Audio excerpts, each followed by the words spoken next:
அஸ்ஸலாமு அலைக்கும். இந்த பேப்பரில் ஸ்ட்ரக்சர் பார்ட் இன்றைக்கி பார்க்க போகிறோம். Part 2 structure part. இதில் முதலாவது பகுதியே ஸ்ட்ரக்சர் கேள்வி 4 கேள்வி வரும். அதில் உங்களுக்கு முதலாவது கேள்வி எப்பயுமே 15ஆம் பாடத்தோடு சம்மந்தப்பட்ட மாதிரி ஒரு பொதுவான கேள்வியாக தான் இருக்கும். அப்போ இதுலேயும் பாருங்கள், 2 சூழல் தொகுதி தந்திருக்கார். ஏயில் வந்து துருவத்தை அண்டிய ஒரு சூழல் தொகுதி தந்திருக்காரு. பியில் வந்து கண்டட் சூழல் தந்திருக்கார். ஏயில் நீங்கள் இருக்கிறத பார்த்தீங்கன்னா கிளேசியர் காட்டியிருக்காரு. கிளேசியர் என்ன? கிளேசியருங்கிறது ஒரு பனி என்ன செய்யுது, இந்த கிளேசியருங்கிறது பனியாரா என்ன செய்யும், நகர்ந்து போடுற பனிக்கட்டி பாறைகள் ஆறு மாதிரி நகர்ந்து ஓடுறது தான் கிளேசியர்னு சொல்லி சொல்லுவோம். அடுத்தது பாருங்கள், வாயுக்கள் வழியாது கார்பன் டை ஆக்சைடு வாயு SO2 வாயு என்ன செய்யுது, வெளியாகி போகுது ஒரு தொழிற்சாலை இருந்து. அடுத்தது இந்த இடத்துல மரங்களை வெட்டிருக்கா, இப்போ காடழிப்பு செஞ்சிருக்காங்க. அடுத்தது இங்கே ஒரு பனிக்கரடியை காட்டியிருக்கார். அடுத்தது பி சூழலுக்கு வந்தீங்கன்னா இது ஒரு கண்டல் சூழல். இதில் பார்த்தீங்கன்னா கண்டல் தாவரங்கள் காணப்படுது. 2 வகையான கண்டல் தாவரம் காட்டியிருக்காரு. கண்டல் தாவரங்களில் இந்த காணப்படுற விசேட வேர்வாய்க்கு பேர் என்ன, மிண்டி வேர். தண்டிலிருந்து உருவாகும் அந்த தண்டை தாங்கிறதுக்கு காணப்படுற ஒரு விசேட வாயு வேர். அடுத்தது விலங்குகள்னு சொல்லி பார்த்தோம்னா கொக்கு இருக்கி, அடுத்தது இறால் இருக்கி, மீன்கள், அடுத்தது ஒரு கலப்புன்னு சொல்லி சொல்லியிருக்காரு. அடுத்தது தாவர பிளாங்கன்கள் காணப்படுது. சரி, அப்போ இவ்வளவும் இந்த சூழல் தொகுதிகளில் வந்து விஷயம். இப்போ நாம் முதலாவது வழி போவோம். மேலே ஏபி ஆகிய இரு சூழல் தொகுதிகளில் வளிமண்டல மாசடைதலின் பாதகமான விளைவுகளுக்கு உள்ளாகியுள்ள தொகுதி. அப்படின்னா வளிமண்டலம் மாசடைகிறது கேட்காரு. அப்போ என்ன செய்யணும், வளிமண்டலத்தோட வேறு வேறு வளி மாசாக்கிகள் சேரணும். அப்போ இதில் பாருங்கள் என்ன எங்கே அந்த மாசாக்கி சேருதுன்னு சொல்லி. அப்போ நாம் இந்த 2 சூழல் தொகுதியில் பார்த்தோம்னா ஏயில் தான் என்ன செய்யுது, இந்த வளி மாசாக்கிகள் சேருது. கார்பன் டை ஆக்சைடும் SO2 வந்து என்ன செய்யுது, சேருது. அப்போ இந்த கேள்விக்கு விட என்ன வரும், ஏ சூழல் தொகுதி. அப்போ இதுக்கு விட ஏ. அடுத்தது உயிர் பல்வகைமை கொண்ட சூழல் தொகுதி எதுன்னு கற்றிருக்கார். அப்போ உயிர் பல்வகைமைண்டா அங்கிகள் எண்ணிக்கை கூடையா இருக்கும். உதாரணமாக ஏயில் பார்ப்போமே, இந்த கரடி ஒன்று, அடுத்தது தாவரம் ஒரே வகையான தாவரம் தான் இருக்கு, அது வந்து என்ன 2. அப்போ 2 அங்கிகள் தான் இருக்கு. இதில் பார்த்தோம்னா இந்த பறவை ஒன்று பறந்து போகுது 1, கொக்கிரிக்கி 2, இறால் இருக்கி 3, மீன் இருக்கி 4, தாவர பிளாங்கன்னு சொல்கிறாரு 5, இது ஒரு வகையான தாவரம் 6, இது ஒரு வகையான தாவரம் 7. அப்போ மொத்தம் 7 அங்கிகள் இதில் காணப்படுது. அப்போ எதில் உயிர் பல்வகைமை காணப்படும், பியில். அப்போ முதலாவது வழியில் பிக்கு விட வரும் பி சூழல், பி தொகுதி கண்டட் சூழல் தொகுதி. இப்போ அடுத்த வழியை பாருங்க, மேலே ஏ எனும் சூழல் தொகுதியில் ஏற்பட்டுள்ள மாற்றங்களுடன் தொடர்புடைய பின்வரும் அட்டவணையை பூரணப்படுத்துக. அப்போ சூழலில் ஏற்பட்டுள்ள மாற்றம் நேரடியான இல்லை மறைமுகமான பாதிப்பை கேட்கார். முதலாவது என்ன சொல்றாரு, வளிமண்டலத்தில் SO2 வாயு சேர்றதுன்னு சொல்றாரு. இந்த SO2 வாயு NO2 வாயுக்கள் சேர்ந்தா என்ன ஏற்படும் பாதிப்பு, அமில மழை உண்டாரு. இதுக்கு பாதிப்பு வரும் அமில மழை. அப்போ இதுக்கு அமில மழை. அடுத்த 2வது கார்பன் டை ஆக்சைடு செறிவு அதிகரிக்கிறது. கார்பன் டை ஆக்சைடு செறிவு அதிகரிக்கிறது டிரெக்டாக தாக்குறேங்க பூகோள வெப்பமுறல். பூகோள வெப்பமுறல். அப்போ பூகோள வெப்பமுறல். அடுத்து பாதிப்பு தந்திருக்காரு, வாழிடங்கள் இல்லாமல் போறேன்னு சொல்றாரு. அப்போ இதில் பாருங்க, அப்போ கண்டட் சூழல் தொகுதியில் இல்லையே, நம்மகிட்ட ஏலாம் கேட்கறனே, ஏயில் வாழிடங்கள் இல்லாமல் போகிறதுக்கான காரணம் என்ன அறியும், ஒன்று வந்து இந்த காடுகள் அழிக்கப்படுறதுனாடி என்ன செய்யும், வாழிடம் இல்லாமல் போகும். அடுத்தது இந்த கிளேசியர் பனிப்பாறைகள் உருகுற, சரியா. அப்போ பனிப்பாறைகள் உருகுறதுனாடியும் என்ன செய்யும், நமக்கு அந்த உயிரங்கிகளுக்கு வாழிடம் இல்லாமல் போகும். அப்போ நாம் எழுதலாம், இதுக்கு ஒன்று எழுதலாம், காடழிப்பு, காடுகளை அழிக்கிற, இல்லாட்டி வந்து என்ன கிளேசியர் உருகுற. இந்த பூகோள வெப்பமுறல் காரணமா கிளேசியர் வந்து என்ன செய்யுது? உருகுற. அடுத்தது கடல் நீர்மட்டம் அதிகரிக்கிறதுக்கு என்ன காரணம்? இதுக்கு என்ன காரணம்? கிளேசியர் உருகுற. டைரக்டா சொல்ல போனா இந்த பனிப்பாறைகள் வந்து என்ன செய்யுது? உருகுற. அப்ப கிளேசியர் உருகுதல். சரியா? அடுத்தது பூகோள வெப்பமுறலும் வருமா இல்லையா? இந்த கார்பனீர் ஆக்சைடு விடுவிக்கிறது நாடி பூகோள வெப்பமுறல்.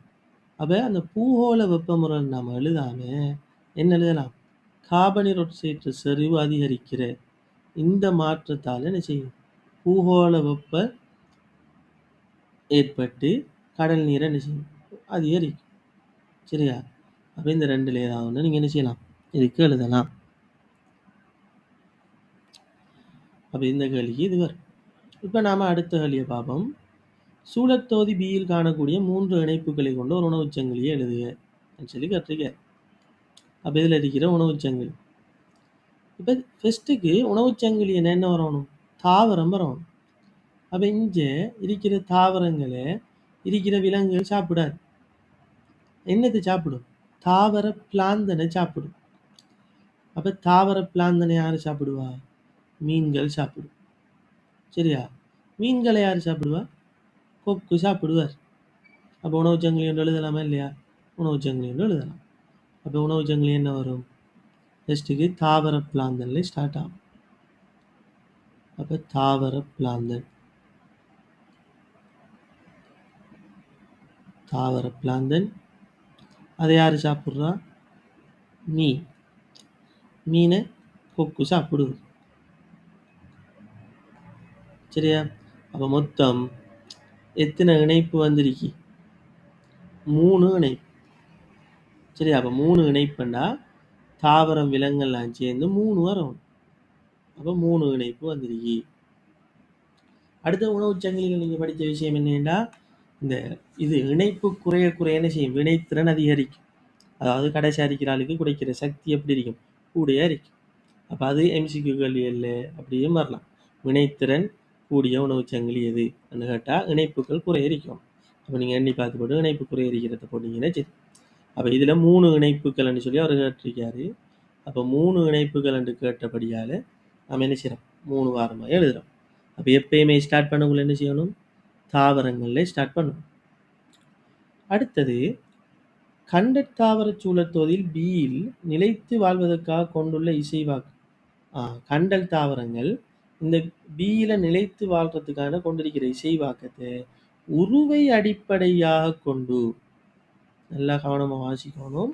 என்ன சொல்லியிருக்காரு? உருவை அடிப்படையாக கொண்டு சொல்லியிருக்காரு.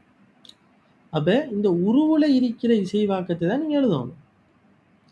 அப்ப இதுல பாருங்க, உருவுல இருக்கிற இசைவாக்கம் என்ன? இசைவாக்கம் இது என்ன வேர்? இதெல்லாம் இருக்கிற வேரெல்லாம் என்ன வேர்? மிண்டி வேர். தண்டுல இருந்து உருவாயிருக்கு. தண்டு தாங்கிறதுக்கு, தண்டுல பாரது தாங்கிறது. அப்ப இதை சொல்லுவோம் என்ன? மிண்டி வேர் காணப்படுது. அப்ப இந்த சூழல்ல தண்டு தாங்கி நிற்கிறதுக்கு மிண்டி வேர் இருக்கு. அப்ப இசைவாக்கம் மிண்டி வேர் காணப்படல். மிண்டி வேர் காணப்படல். தண்டை தாங்குறது. சரியா? இதை தவிர நீங்க எழுதுறீங்கன்னா இந்த கண்டல் தாவரங்கள் இந்த படத்துல காட்டுப்படலை, படத்துல இல்லாதது கேட்டான நீங்க எல்லாம் மூச்சு வேர் காணப்படல். மூச்சு வேர்னா என்ன? என்ன செய்யும்? இந்த நிலத்துல இருந்து இப்படி மேல மேல என்ன செய்யும்? வேர்கள் வந்திருக்கும். சரி, அதுதான் சொல்றேன்னு மூச்சு வேர்ன்னு சொல்றேன். நிலத்துக்குள்ள இருந்து வேர்கள் இப்படி மேல மேல வந்திருக்கும். அப்ப மூச்சு வேர் காணப்படல். இதுல மூச்சு வேர் என்ன செய்யலாம்? நாம பார்க்க இயலும். அடுத்தது 5வது கேள்வி. கண்டற் தாவரங்களில் கார்பன் அகத்துறிஞ்சல் மற்றும் களஞ்சியப்படுத்தல் வினைத்திறனுடன் நடைபெறுவதுடன் அவை இறந்த பின்னர் ஆயிரக்கணக்கான ஆண்டுகளாக அவை பிரிகையிடாது மண்படைகளுக்கிடையே படிவாக காணப்படுவதாக அறியப்பட்டுள்ளது. இத்தோற்றப்பாடு கார்பன் வட்டத்தில் செல்வாக்கு செலுத்தும் வீதம். அப்ப இந்த தாவரங்கள் என்ன செய்யும்? ஒளித்தோப்பு செய்யும். ஒளித்தோப்பு செய்யக்குள்ள என்ன செய்யும்? கார்பனீர் ஆக்சைடை பயன்படுத்தும்.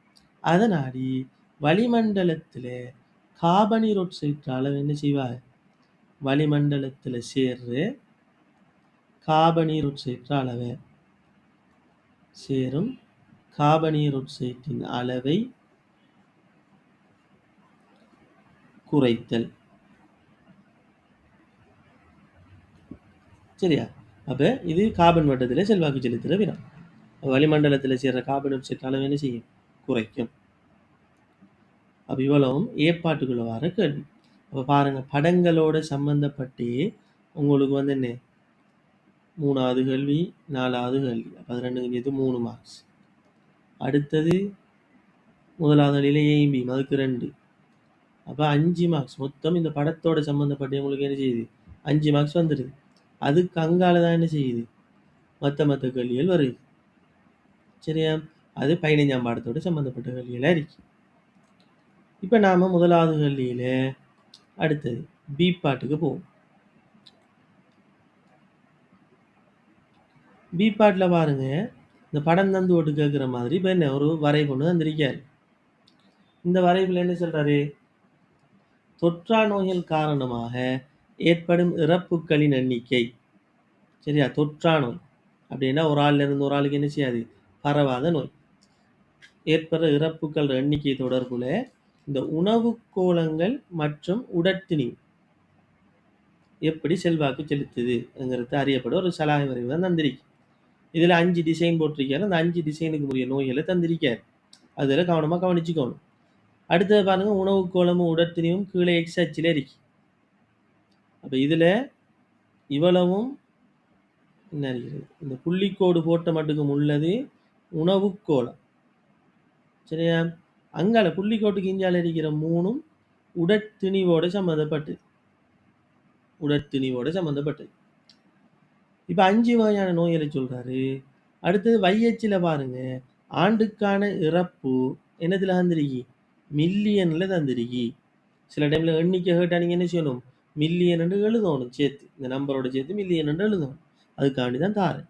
சரி, அப்ப அந்த அழகுகளை கவனிச்சுக்கணும். இப்ப கேள்விக்குள்ள போவோம். இப்ப கேள்விக்குள்ள பாருங்க, மேற்படி சலாகை வரைவின் அடிப்படையில் பின்வரும் வினாக்களுக்கு விடையளிக்கு. எந்நோய் காரணமாக வருடந்தோறும் அதிக உயிரிழப்புகள் ஏற்படுகின்றன சொல்லி கற்றுக்கார்.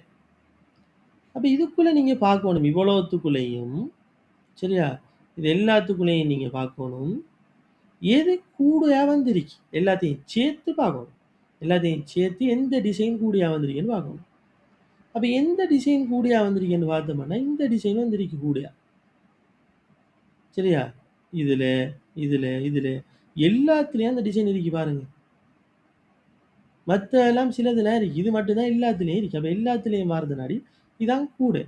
அப்ப இந்த டிசைனுக்குரிய நோய் வந்து என்ன? இதே நோய். அப்ப முதலாவதுலிக்கு என்ன விட வரும்? இதே நோய். முதலாவதுலிக்கு இதே நோய். இப்ப 2வது அதிக எண்ணிக்கையான நோய்களுக்கு உள்ளாவதற்கு காரணமான நிலைமை. சரியா? அப்ப பாருங்க, அதிக நோய்களுக்கு உண்டாகிறதுக்கு அதிக எண்ணிக்கையான நோய்கள் அப்படின்னா இந்த 5 நோயும் வாரத பாருங்க. அப்ப இதுல வந்து எத்தனை? 3 நோய் தான் இருக்கு. இதுல 2, இதுல 2, இதுல 1, இதுல 3, இதுல 3, இதுல 2, இதுல 4, இதுல 4, இதுல 5. அப்ப இதான் ஆகக்கூட எண்ணிக்கையான நோய். அப்ப ஆகக்கூட எண்ணிக்கையான நோய்கள் ஏற்படுறதுக்கு காரணம் வந்து என்ன? அதிக உடற்பருமன். அதிக உடற்பருமன். சரி, அப்ப பொதுவா அதிக உடற்பருமன் இருந்தாலே நிறைய நோய்கள் என்ன செய்யும்?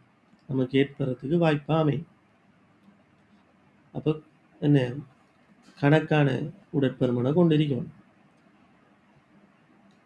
இப்ப 3வது சுவாச நோய்கள் காரணமாக உயிரிழப்புகள் அதிகரிப்பில் செல்வாக்கு செலுத்தும் பிரதான காரணி.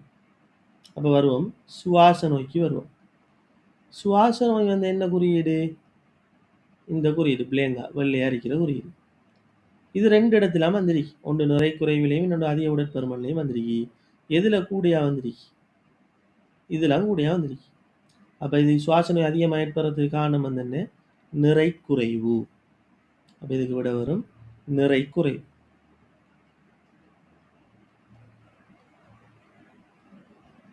நிறை குறைவு. இப்ப 4வது இருக்காரு, நீரிழிவு காரணமாக உயிரிழப்புகள் அதிகமாவதில் கூடுதலாக செல்வாக்கு செலுத்தும் உணவு பழக்க வழக்கம் யாது என்று கேட்டிருக்கார். அப்ப நாம புள்ளிக்கோட்டுக்கு முன்னுக்கு போகணும். புள்ளிக்கோட்டுக்கு முன்னுக்கு இதுல நீரிழிவு நோய் கூடியா ஏற்படுறதுக்கு காரணம் எதுன்னு பார்க்கணும். அப்ப நீரிழிவு நோய்க்குரிய குறியீடு இந்த மஞ்சளும் கருப்பும் சேர்ந்த மாதிரி. அப்ப இது எதுல கூடிய அறிக்கை? இவ்விடத்துக்கு கூடிய அறிக்கை. அப்ப அதுக்குரியது என்ன? வெள்ளம் செறிந்த பானங்கள் பருகுதல். அப்ப இதுக்கு விட வரும் வெள்ளம் செறிந்த